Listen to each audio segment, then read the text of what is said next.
How's it going, everybody, and welcome back to another episode of Captain Toad Treasure Tracker. Last time, we took a trip on the Star Express, we visited a Boo Mansion, and we did a Drop Road Dash. This time, we are on Operation Rescue Toadette. But before we do that, there's a couple things I'd like to show off, actually. So first and foremost, I actually didn't show off the control menu of what it looks like if you're playing in handheld mode on the Switch. So on the control menu in the first level there, it shows you a Switch on the bottom instead of a Wii U gamepad or the Joy-Cons. And the next thing I'd like to show off is actually this warp pipe on the menu for Captain Toad Treasure Tracker. So this is exclusive to the Switch release. If you normally play on the Wii U version, if you sit on the title screen long enough, then certain scenes will appear for like a pause intermission thing. Sort of similar to in Mario 3D Land, for example. If you wait on the title screen long enough, it goes to like pretty random filler screens. Well, if we select the warp pipe on the menu, we can go to one of these screens ourselves. So, obviously we can return to the title screen at any time by pressing minus, but I would like to show all of these off. There are quite a few of them, actually. So the Toad Brigade and Toadette are actually here, which, hey Toadette, I mean, I'm supposed to be rescuing you from that bird, but, you know, whatever. So we have actually a pretty cool optical illusion here. We have a fire flower this way, and if we rotate the camera, it turns into a star. And if we were to raise the camera up this way, I don't know if this is supposed to represent anything. To me, it honestly looks like Bowser, and maybe that's a reference because Bowser isn't in this game, spoiler alert, one of only a few Mario games without Bowser. And obviously we can fall asleep next to the yellow toad on the bench. And there's always some turnips in these levels for some reason, for like a random coin you can grab. But yeah, so this is one of these intermission levels. Oh, there's another turnip right here. I actually didn't know that. Well, oh, and it just had a coin in it, not a turnip. Alright, so that is one of the levels, and I hope it cycles through them if I go back and forth through here. It does, okay. So this one is kind of a movie theater, but optical illusion as well. Because obviously this is one from Mario Brothers. First, tradition, let me grab the mushroom from the hint toad. There we go. And let me grab these turnips and coins. Sorry, sorry, buddy. I hit you in the head with the turnip. I hope you don't get concussed. Anyway, optical illusion. A nice actual star bronze painting border there or picture border, I should say. For the optical illusion of 1-1. It's actually pretty cool. We can turn that and you can just see like an optical illusion showing different angles of 1-1. If we rotate the camera, actually, there are some posters for Toadette and Toad on here, which is actually quite cool.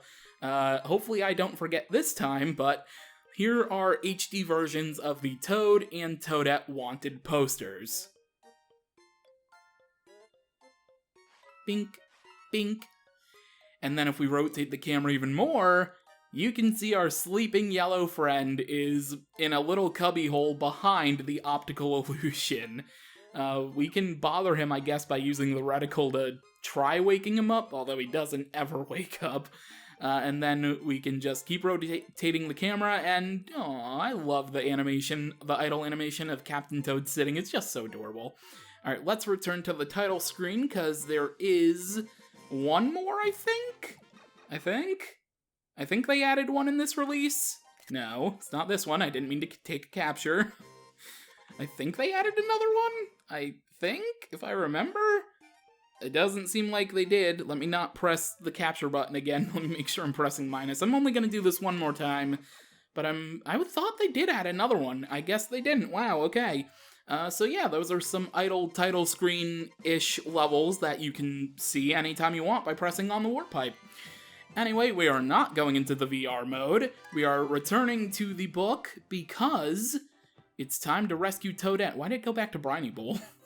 It's time to go on Operation Rescue Toadette because it's time to scale Wingo's Watchtower.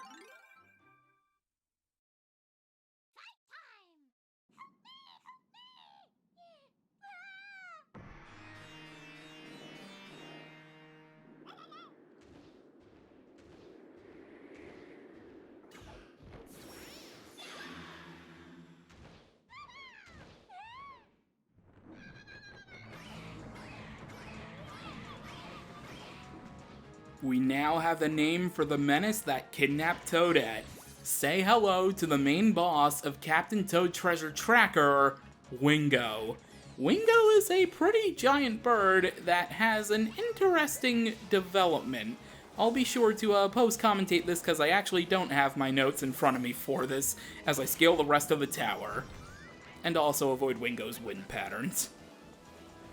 So, according to game director Shinya Hirataki, Wingo is based after the mythological rock as well as crows, more specifically the alpine chough. I hope I pronounced that species right. So Wingo, you might notice, has a very familiar looking feather on top of his turban. It's based after the cape feather from Super Mario World. But more so, I want to talk about how Wingo was introduced into Captain Toad Treasure Tracker. According to Hirataki himself on Miiverse in the developer room for Captain Toad Treasure Tracker, the development team thought about how a creature would get in the way of Captain Toad collecting Power Stars. So they figured, why not a crow, because they like to collect shiny things. And then they fused that idea with an image of a giant bird rock that appears in Arabian Nights. So they got inspiration from Arabian Nights, which is really, really cool. And also in that post, there's some very cute, not concept art, but rather a hand-drawn art piece of Wingo, kind of like singing in place. It's really adorable. But also, speaking of concept art, there is actually concept art of Wingo and Captain Toad, which I will be showing on screen right now as well. Interestingly, it looks like Wingo originally was supposed to have a poison mushroom, I believe, on its necklace instead of a power star, which is kind of cool. And also, you can see one of the Sprixies from Super Mario 3D World. There is a connection between Captain Toad Treasure Tracker and Super Mario 3D World, which we'll cover a little bit later. And that's all I'm gonna say for now.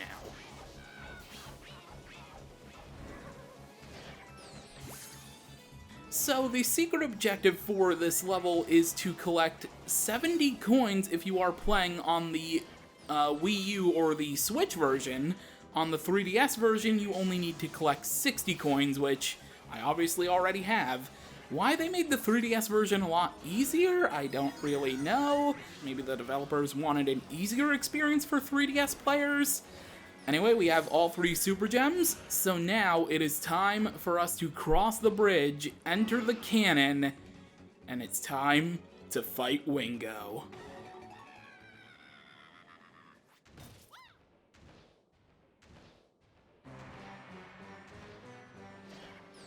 So we are above Wingo's Watchtower, and this fight is actually really cool. I really like Wingo as a character and as a boss. So Wingo is going to deploy very big turnips, and what we need to do is we need to fire each of these big turnips at Wingo.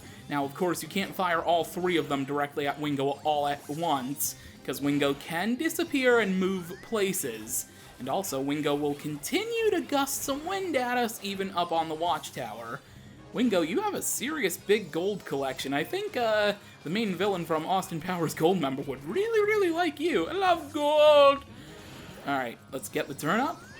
Fire at Wingo for the second hit. Very nice. After the second hit, your turnip, if you try to pick up another one, does go away. I'm very glad I was able to show that in real time.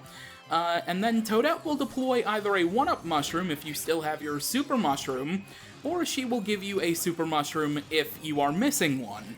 So that's actually very helpful. Now, Wingo's gonna not disappear. I thought Wingo was gonna move to a different spot, but no, Wingo decided he wanted to gust some wind, but after throwing a turnip and causing him to be delicious for Thanksgiving, I guess if this was around Thanksgiving time, we've defeated Wingo, and Toadette is safe. But she has her head buried in gold, which definitely would probably cause a concussion. Let's go ahead and pluck her out.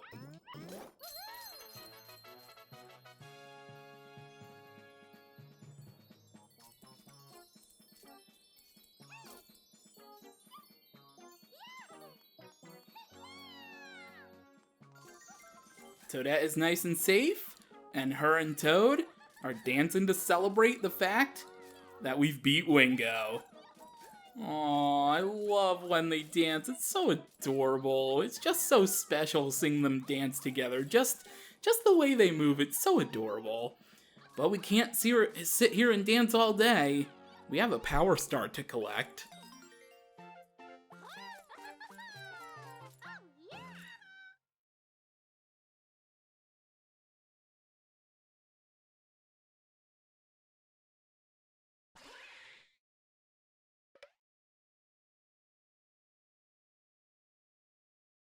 Normally, they would show a credit sequence right after you defeat this level for the very first time.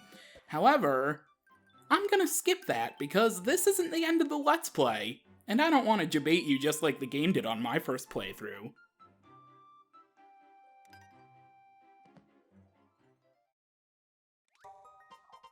One story ends and another begins. Episode 2 is now open. However, we do have a Pixel Toad to find in the very first book. So, without any further ado, let's return to Wingo's Watchtower.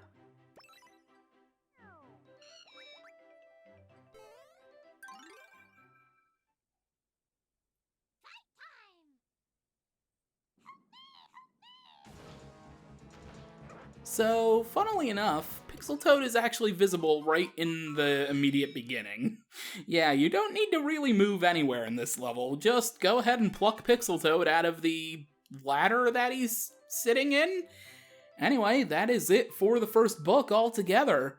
We've got all of the Super Gems, and we've collected every Pixel Toad as marked by the Pixel Toad stamp on the front, as well as the feather and the 3 Captain Toad emblems. Next time on Captain Toad Treasure Tracker, we begin Episode 2, aka Book 2.